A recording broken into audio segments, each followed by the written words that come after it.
Okay, this is probably the most bonkers settlement I've ever made. Welcome to Jamaica Plain. What started out as a technical challenge morphed into something quite unexpected.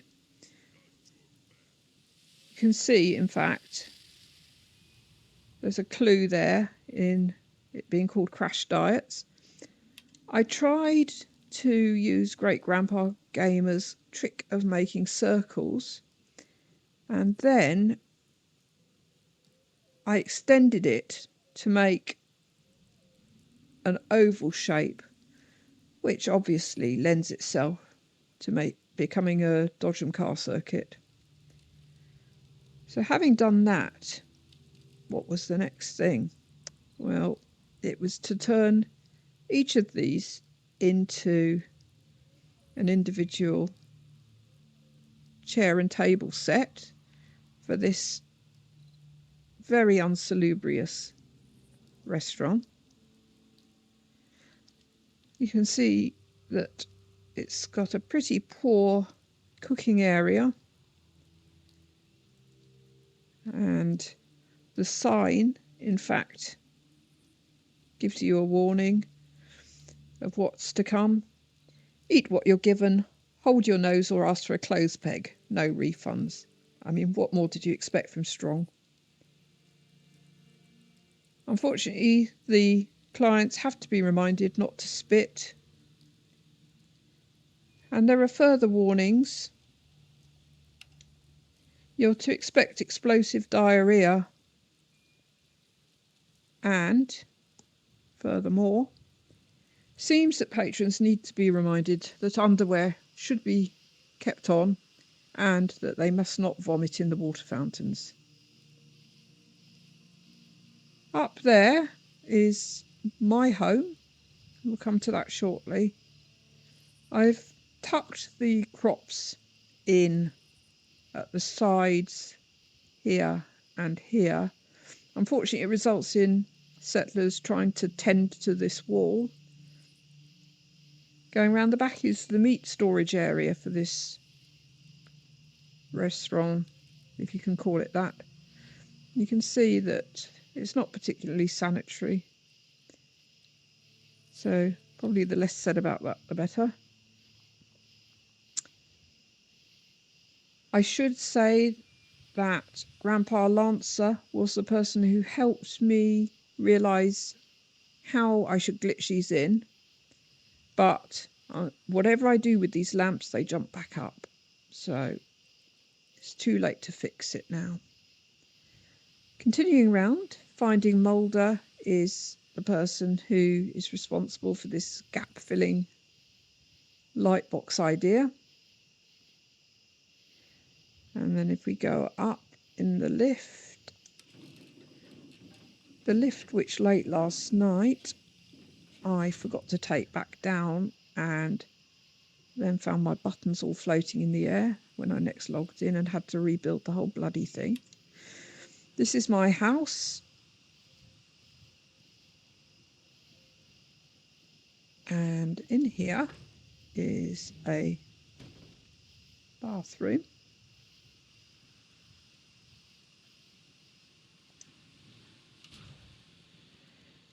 And I've got a small roof terrace.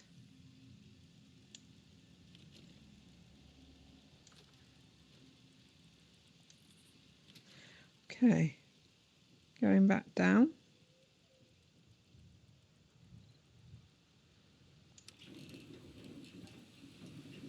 Oh dear, that was the view I didn't mean to give you. I got a bit lazy, I'm afraid, after all my building. We've just got a kind of connecting area that leads through to seating area for the posher restaurant.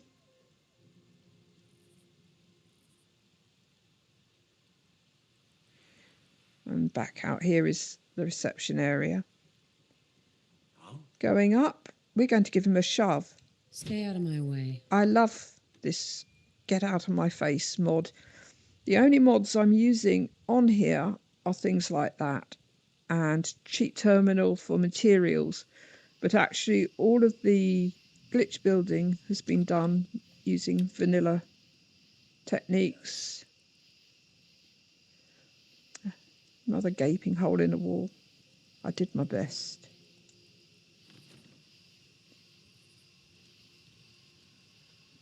Coming back out here, you'll see in times of crisis, it seems the wealthy can be persuaded to believe that anything is superior and worth paying through the nose for. So they are dining on Vault-Tec lunchboxes. Going through to the kitchen, we can see the area in which they lovingly prepare food for their posh clientele. And coming out here, we have a store with a selection of alternative snacks for those who don't like Vault-Tec lunchboxes. Maybe some people find they jump out their skin when they open. It can be a terrifically shocking experience. And the bar serves obviously only pure water, unlike the downstairs restaurant that serves dirty water, and there is some food paste on offer. Outside there's just a small seating area where you can sit and enjoy a rad storm.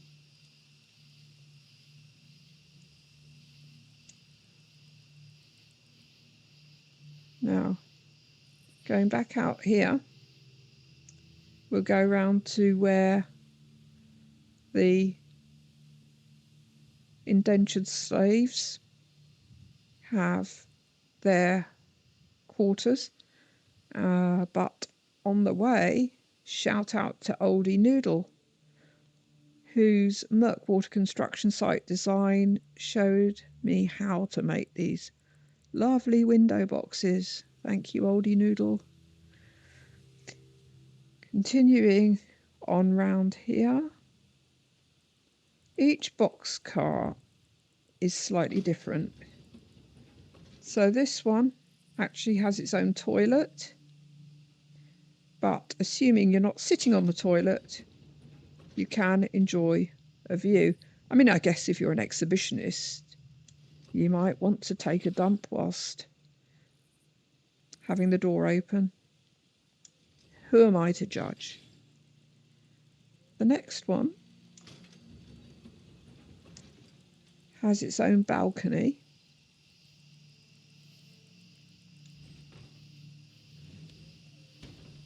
Where we will find Jangles the Moon Monkey chilling out. It's funny because now I'm doing this tour, I'm seeing all the tiny gaps where I didn't glitch things perfectly. Tutty tut. And then the final one has a window that I made from the vault window and some pictures that I glitched together. Anyway, I think each of them has their own distinctive feel. But the final place that I'm probably most pleased to have included is a place for my newfound pal Just Beans, who, when I made a micro settlement build for Cappy's challenge using 2 Dodgem cars, one of which was a bed, he said I'd made his childhood dream bed. So in here we have Bean's bed, and unlike the one that I made for the challenge, this one is properly functional. But I do have to say that his room has left me with some questions. I think the first clues are that there seems to be quite a lot of dress up going on here. And there's some photography and handcuffs, but when you get to the safe, it's the sheer number of handcuffs that really gives one pause for thought. And why is there a distress pulsar there? He's also festooned his sleeping area with copies of Live and Love, which again does beg some questions, or perhaps we should just keep stum about it.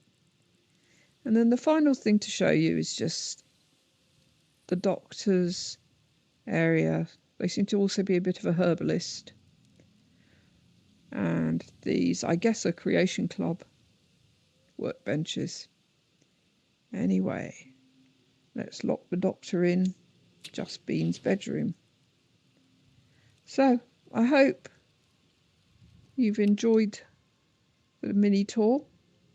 Let's just do a quick whiz round with the light off. And I'll probably include a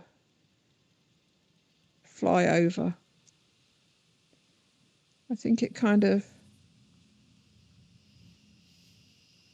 comes to life at night far more than during the day.